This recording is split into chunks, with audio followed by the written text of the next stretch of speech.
தமிழர்கள் எல்லாம் ஒன்று கூடுற இடம் இது. நம்ம கத்தார் தமிழர் சொந்தம். யார் இது ஃபவுண்டர்? மணிபாரதி. என்ன ஒரு சங்கரன் கோயில் ரொம்ப ஃபேமஸான ஒரு ஐயா. என்ன ஒரு மேட்டூர். நீங்கள் திருச்சியில் இருக்க திருவரம்பூரில் லெவல்பட்டு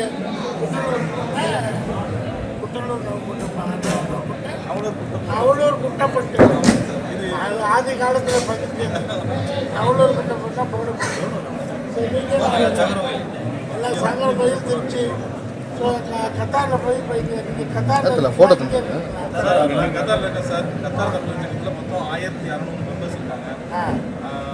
கத்தார் தமிழ் சங்கம் வந்து one of the oldest organisation in Qatar. சரி, என்ன ஆக்டிவிட்டி பண்ணுறீங்க? நாங்கள் வந்து மெயினாக பார்த்தீங்கன்னா பினவலண்ட் ஆக்டிவிட்டி. பினவலண்ட்னா இது செய்பவர்கள் ஆக்டிவிட்டி. சரி, என்ன வேலையில் இருக்கீங்க நீங்கள்லாம்? நான் வந்து சிவில் இன்ஜினியராக இருக்கேன் சார். சார் எல்லாமே இதில் வியாபாரிமாக இருக்காங்க. Marketing, sales and service. எவ்வளோ வயசாகி உழைக்கிறாரு பாருங்க. அடுத்தது நீங்கள் fire and safety engineer. Fire and safety. நீங்கள்? நான் வந்து airfield civil sir. Airfield civil. அவரு சொல்லிட்டாரு. ஸோ இந்த கல்ஃப் கண்ட்ரீஸில் போய் பார்த்தீங்கன்னா மெஜாரிட்டி பீப்புள் நம்ம தமிழ் பீப்புள். எனக்கு ரொம்ப தெரியல பிஸ்னஸ் மேன் இருக்காங்களா என்னன்னு தெரியல. நான் பார்த்த தமிழர்களில் என்னுடைய கிளாஸ்மேட் ஒருத்தர் ஆரியா ஃபுட்டுன்னு மத்தியரகன் மட்டும் பெரிய பிஸ்னஸ் மேன் மாதிரி. அதுவும் டீப்பாக பார்த்தீங்கன்னா பட் மெஜாரிட்டி குஜராத்திஸ், மார்வாடிஸ், இந்த மாதிரி இந்தியன் பீப்புள் நிறைய பிஸ்னஸ் மேன் இருக்காங்க. தமிழ் பீப்புள் எங்கே பார்த்தாலும் middle and upper middle class. ஒன்று படிச்சிருந்தா அப்பர் கிளாஸில் இருப்பாங்க, படிக்கலைன்னா மிடில் கிளாஸில் இருப்பாங்க. இவங்கெல்லாம் தொழில் அதிபர்கள் ஆகும். அதுக்கு வந்து நம்ம தமிழ்நாடு நிறைய இடம் கொடுக்குது. தொழில் அதிபர்கள்னா எப்படி தொழிலதிபர்? இந்த கவுண்டமணி சொன்ன மாதிரி குண்டூசி விற்கிறவெல்லாம் தொழில் அதிபர்களப்பா, அந்த மாதிரி கிடையாது. ஒரு தொழில் அதிபர்னா ஒரு 500 கோடி ரூபாய்க்கு ஒரு நிறுவனம் வச்சுருக்கணும். ஸோ நம்ம எவ்வளோ சம்பாதிக்கிறோமோ அந்த சம்பாதிக்கிறதுக்கு தகுந்தாப்புல தான் நம்ம மூளை வேலை செய்யும். நீங்கள் வந்து 1000 கோடி சம்பாதிச்சிங்கன்னா அப்போ பொறுப்புகள் அதிகமாக வரும். ஏன்னா நிறைய மக்களை நீங்கள் பாதுகாக்கணும். இப்போ ஒரு லேபராக இருக்கீங்க, அங்கே போய் ஒரு 1 லட்சம் 15,000 ரூபா வச்சு 1 லட்ச ரூபா சம்பாதிக்கிறதுனா அந்த மைண்ட் செட் தான் வரும். இதே நீங்கள் 1000 கோடி 2000 கோடி ஒவ்வொருத்தரும் பணத்துக்காக தான் அங்கே போகிறோம். சொந்தம் பந்தம், அண்ணன் தம்பி உறவுகளை இழந்து, சாப்பாட்டை இழந்து, ட்ரெடிஷனை இழந்து, கலாச்சாரத்தை இழந்து, எல்லாத்தையும் இழந்து கடந்து அந்த பக்கத்தில் தான் ஏசியன் கண்ட்ரியெல்லாம் நான் ரொம்ப தூரம்னு சொல்ல மாட்டேன். பக்கத்து பகுதி 5 ஹவர் 6 ஹவர் ட்ராவல் தான். தமிழ்நாட்டில் ஒரு இடத்துல இருந்து ஒரு ஹவர் பஸ்ஸில் போகிறது தான். ஸோ இவ்வளோ கஷ்டப்பட்டு போகிறீங்கன்னா ஒருத்தரும் எனது பாம்பேக்கு போகிறது 10,000 கோடி பிஸ்னஸ் கொண்டு வந்துட்டேன் நான். எதுக்காக? திருப்பூருக்காக. ஸோ அதனால் உங்களுக்கெல்லாம் இனி ஒவ்வொரு தமிழனும் உலக பொருளாதார ஓனர்கள் ஆகணும். அதுதான் முக்கியம். அதுக்கு ஓனர் ஆகணும்னா நீங்கள் தமிழர்கள் 8 கோடி மக்கள் இருக்காங்கன்னா ஓனர்கள் எவ்வளோ பேர் இருப்பாங்க? ஒரு 8000 பேர் கூட இல்லை. 1000 கோடி அதிபர்கள்னால் விரல் விட்டு எண்ணலாம். ஆனால் ஒருத்தரும் 1000 கோடி அதிபர்களாக தமிழ்நாடு சொர்க்க பூமி. இந்த நாடு மாதிரி ஒரு நாடு கிடைக்காது. எனக்கு திருப்பூர் கிடைச்சிது 10,000 கோடி 20,000 கோடி பண்ணுறதுக்கு. இடைப்பட்ட கொஞ்சம் தடை காலம். இனி ஆரம்பிக்கும். ஸோ இனி வந்து Chennai cinema, Tiruppur textile, Chennai cinema, Tiruppur textile. அந்த டீனா டெக்ஸ்டைல் வந்துச்சு பாருங்க. சென்னை சினிமா. பாம்பேங்கிறது பிஸ்னஸ். ஃபஸ்ட்டு பிஸ்னஸ் மேன் ஆனது பாம்பே. ஸோ இந்த மாதிரி ஒரு ஊருக்கும் ஒரு வரலாறு உண்டு. உங்களுக்கு என்ன ஹெல்ப் வேணாலும் கேளுங்க.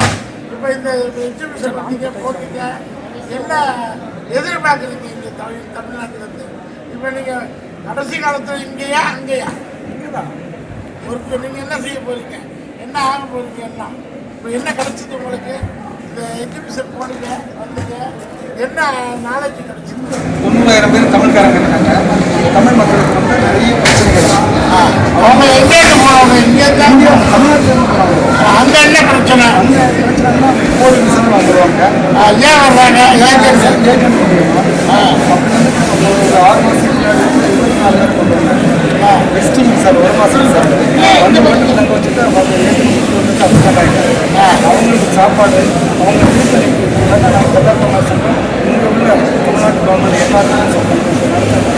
எந்த டிபார்ட்மெண்ட்டில் அவங்க அது ரைட்டு. வாழ்வாதாரம் என்ன கொடுக்குறீங்க? 24 டூப்ளிகேட் விசாரிக்க வந்தாரு, கடன் வாங்கிட்டு வட்டியாக இருப்பாரு, அதை கடனை கட்ட முடியாது, வட்டி கட்ட முடியாது, விவசாய நிலத்தை அடகுமானம் வச்சுட்டு தான் கொடுப்பாரு. இல்லாட்டினா நகை பவுனு சொத்து சுகம் கிராமத்தை எல்லாத்தையும் அடமானம் பண்ணுவார், விற்றுருவார். இதை எதிர்பார்த்த அந்த கத்தாரில் கிடைக்கக்கூடிய சம்பளத்துக்காக தான் இத்தனையும் செய்யுது. படிப்பு வச்சு வர மாட்டார். படிப்பு வச்சு வந்தாருன்னா ஃப்ரீயாக வந்துடுவார். இந்த பணம் கட்டி வர்றது டூப்ளிகேட் விசாரணைனா அறியாமையில் வர்றது லேபரேஷன் மிடில் கிளாஸ். அவங்களுக்கு அங்கே என்ன வாழ்வு ஏன் நீங்கள் திருப்பி பண்ண போகிறீங்க? அவங்களுக்கு வாழ்வாதாரம் கவர்மெண்டோட பேசி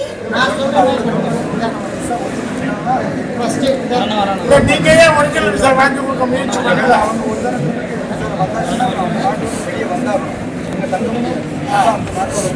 இப்போ டூப்ளிகேட் விசாவில் வந்ததுனால அவர் அது ஏஜென்ட்டுடைய ஃபால்ட்டு தானே. ஏன் நீங்கள் கவர்மெண்ட்டில் சொல்லலாம் அந்த மாதிரி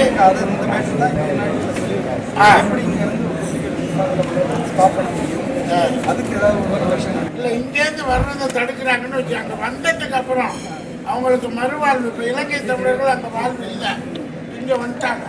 இப்போ அதனால தான் மறுவாழ்வு இலங்கை தமிழர். அதே மாதிரி கொய்த்து தமிழர் வந்தாச்சு, அங்கே தெரியாமல் மாட்டிக்கிட்டாரு.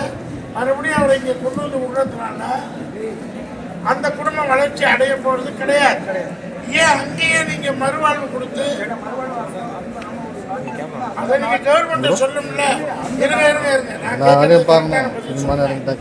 மறுவாழ்வு கொடுக்கறதுக்கு வந்து கவர்மெண்ட் தடை வைச்சு. ஏன்னா அவர் தெரியாம டூப்ளிகேட் விசா வந்துட்டாரு. நீங்க அதை வெரிஃபை பண்ணி அவர் பணம் கட்டவர்கிட்ட போய் பேசி கவர்மெண்ட்டா அரசு அதிகாரிகள் இருப்பாங்க, இந்த மாதிரி ஏமாற்றப்பட்டவர் திருட்டு போனவர் வரி கொடுத்த ஒரு வாழ்க்கையை மறுவாழ்வு இல்லைன்னா மறுபடியும் இங்கே வந்து அவர் ஒன்றும் சொர்க்கத்தை பார்க்க போகிறதில்லை. அப்போ அவருக்கு புனர் சீரமைப்பு ரீசெட் கட்டணம் இடிஞ்சு போச்சுன்னா ரெனோவேஷன் பண்ணுறோம். ஒரு நோய் வந்துச்சுன்னா ரெனோவேஷன் பண்ணுறோம். ஒரு வேலை போச்சுன்னா அவர் வேலையை தான் வந்திருப்பாங்க. அவர் வேலை கொடுத்தா சொர்க்கம். இந்தியாவோட வருமானம் கூட கிடைக்கிறதுனால சவுதிக்கு வராங்க, சரி கத்தாருக்கு வராங்க. வேற என்ன காரணம் இருக்குது? வேற ஒன்றுமே இல்லை. ஸோ அதை மறுசீரமைப்பு ரீஸ்ட்ரக்சர் அவருக்கு கவர்மெண்ட்டில் போராடி அவர் டெத்தாகி போய் எடுக்கிறது ஒரு இது புண்ணியம். வாழும் போதே அவருக்கு சொர்க்கத்தை ஏன் நீங்கள் உங்கள் சங்கங்கள் காமிக்கக்கூடாது? இல்லைங்க, சட்டமே மக்களுக்காக தான். நீங்கள் என்ன பண்ணணும், நேரடியாக அந்த கத்தார் எம்பசிக்கு போய் இவர் டூப்ளிகேட் விசாவில் வந்துட்டாரு, இவரை இந்தியாவுக்கு அனுப்பிச்சோம்னா இவர் கடனாளி ஆகி வாழ்க்கை ஃபுல்லாக சிதைஞ்சு போவாருன்னு ஒரு லீகலைஸ்ட் லெட்டர் கத்தார் கவர்மெண்ட்டுக்கு கொடுங்க. கத்தார் கவர்மெண்ட் வந்து ஒரு டூப்ளிகேட் விசா கொடுத்தவர் வந்து இந்தியன் கவர்மெண்ட்டுக்கு அவரை கொடுத்து அரெஸ்ட் பண்ணிட்டு இல்லை என்னமோ பண்ணுறாங்க. அது கவர்மெண்டோட டியூட்டி. அந்த வந்துட்டு நடு ஆற்றுல கப்பலில் இறங்குறது ஒன்று தான், மரமேறி கைவிட்டவனும் ஒன்று தான், கத்தாரில் போய் விசாவில் மாட்டிக்கிட்டு வர்ற வாழ்க்கையும் ஒன்று தான். கரெக்டுங்களா? ஸோ அவனுக்கு நீங்கள் கவர்மெண்ட்டில் முயற்சி பண்ணிங்கன்னா அந்த கவர்மெண்ட்லேருந்து தமிழ்நாடு கவர்மெண்ட்டுக்கு அவருடைய ஒரிஜினாலிட்டி விசாரித்து கொடுத்துட்டா இடையில அந்த பணம் போனது போயிட்டு போகுது. வேலை வாய்ப்பாவது கிடைக்கும் இல்லையா? வேலை வாய்ப்பு வந்து கவர்மெண்ட் சப்போர்ட் பண்ணால் தான் கிடைக்கும். ஏன்னா இது நம்ம இந்தியா மாதிரி எந்த கவர்மெண்ட் சப்போர்ட் பண்ண? தமிழ்நாடா கத்தாரா? அதை நீங்கள் முயற்சி பண்ணுங்க. அவங்களோட சட்டப்படி முதல்ல போலி விசாரித்தாங்க. முதல்ல அவங்க வந்து நாட்டு இந்தியன் கவர்மெண்ட் கூட எதுவும் நம்ம நாட்டு அவங்களுக்கு விசா வேணா இன்னொரு கம்பெனி நம்ம விசா ஒர்க் பண்ணுவோம், விசா வாங்கணும். வெளியில் போய் கம்பெனிக்கான பொலிசி இருக்கு. இது வந்து நம்ம சரியான இந்தியர்கள் அவங்க ரூல்ஸும் சொல்கிறீங்க, கரெக்டு தான், நான் இல்லைன்னு சொல்லலை. ஒரு பிரச்சனையை சால்வ் பண்ணுறதுக்கு சங்கம் இருக்குது, கரெக்டுங்களா? பிரச்சனையே வரணும்னா சங்கத்துக்கு என்ன வேலை? வேலை கிடையாது. இல்லை, பிரச்சனைன்னு வந்தாச்சு. டூப்ளிகேட் விசாவில் ஒரு மனிதன் வந்துட்டா அவன் நல்லவன் தெரிஞ்சு போச்சு, தமிழ்காரன் தெரிஞ்சு போச்சு, 3 வருஷம் இல்லை 10 வருஷம் வாழ்நாள் ஃபுல்லாக உழைக்கிறதுக்கு ரெடியாக இருக்கான்.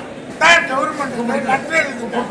நானும் வந்து இங்கே சிஎம் எடுத்து சொல்லலாம், சார் போன தமிழர்களை போன வேலை வாய்ப்புகள் போனவன அதோ கதின்னு கடன்காரனா இங்கே அனுப்புறதை விட ஒரு சீப்பர் வேலை கொடுத்து அவனை வாழ வைக்கிறது நம் கடமை. கண்டிப்பாக நீங்கள் சொல்லுங்க, நாங்கள் ஏற்றுக்கிறோம். அதில் பிரச்சனைகள் இருக்கலாம். கத்தார் கவர்மெண்டோட நீங்கள் போராடலாம். கவர்மெண்ட்டு உங்களுக்கு வந்து ரூல்ஸ் போட்டு மாற்றலாம். மனிதனுக்கு ஏற்ற எல்லாருமே ஹியூமானிட்டி இந்த மாதிரி கருத்துக்கள் சொல்லும்போது சில சங்கடங்கள் வரும். ஏன்னா மனிதநேயம் பாராட்டுறோம். மனிதன் என்ன இறந்து போறதை விட அவன் வந்து இங்க குடும்பத்துக்கு சிரமப்படுறான் பாருங்க. அது ஒரு படத்துல பார்த்த வெற்றி கொடுக்கிட்டு சேரன்னு அந்த கஷ்டம். நானும் அந்த இதுல பாதிக்கப்பட்டுவேன். பாம்பே வரலையும் வந்தேன், விலை போனேன். ஆனால் துபாய்க்கு நான் விலை போகிறேன். இன்னைக்கு துபாயே என்னது, அவ்வளோ பெரிய கம்பெனியை உருவாக்குனேன், சாம்ராஜ்யத்தை உருவாக்குனேன். எல்லாத்துக்கும் காரணம் எனக்கு திருப்பூர் தான். ஒரு துபாயை விலை கொடுத்து வாங்குற அளவுக்கு எனக்கு திருப்பூர் சப்போர்ட் பண்ணிச்சு. இன்னைக்கு தமிழ்நாடே என் பக்கம் இருக்குது. எந்த இனம் மொழி எல்லாமே தமிழ் இனம் வந்து அவ்வளோ சப்போர்ட்டிங்காக இருக்கு.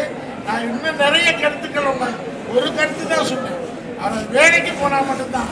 அதுக்கப்புறம் கல்யாணம் இருக்கு, குடும்பம் இருக்கு, வாழ்க்கை இருக்கு. எவ்வளோ அயலக தமிழர்கள் எந்த கண்ட்ரிக்கு போனாலும் அந்த கண்ட்ரியில் சண்டை. இப்போ லண்டன் தமிழ் சங்கம் இருந்ததுன்னா நான் அதை வந்ததுக்கு அப்புறம் இல்லை, நான் வர்றதுக்கு சிரமப்பட்டா என்னுடைய எம்பாசியில் போய் அந்த சண்டை பேசணும். ஒரு தமிழன் பாதிக்கக்கூடாது. எதில் நான் வெள்ளக்காரனுக்கு இங்கிலீஷ் தெரியாது, தமிழ் தெரியாது, தமிழனுக்கு இங்கிலீஷ் தெரியாது, படித்தவன் இறங்கி வர மாட்டான். சங்கம் உழைக்கும். யார் உழைப்பா? கத்தார் தமிழ் சங்கம் உழைக்கும். நல்ல விஷயமா? ஒரு தமிழன் பாதிக்கப்படக்கூடாது. நான் ஒரு சின்ன விஷயத்தில் பாதிக்கப்பட்டேன். அந்த கதையை வேற எதுவும் சொல்லலாம். ஸோ இந்த சேனலை லைக் பண்ணுங்க. தமிழன் கிடையாது, ஹியூமானிட்டி தான். நான் தமிழ்ங்கிறது எங்களுக்குள்ள ஒரு ஒத்துமை. ஒரு தமிழன் பாதிக்கப்பட்டா அதுக்கு முன்னாடி லட்சக்கணக்கான தமிழனுக்கு வழி கிடைக்காம தருவாங்க. அதுதான் தமிழ் சங்கத்தோட கடமை. இன்னும் நீங்க பணக்காரர்களை உருவாக்குறீங்களோ இல்லையோ, பாதிக்கப்பட்டவர்களை உருவாக்குறீங்க. யூடியூப் சேனல் லைக் பண்ணுங்க, ஷேர் பண்ணுங்க, பாருங்க. 6 கோடி தமிழர்களுக்கும் ஒருத்தர் வழிகாட்டியா இருந்தா உலகம் நம்ம கையில்.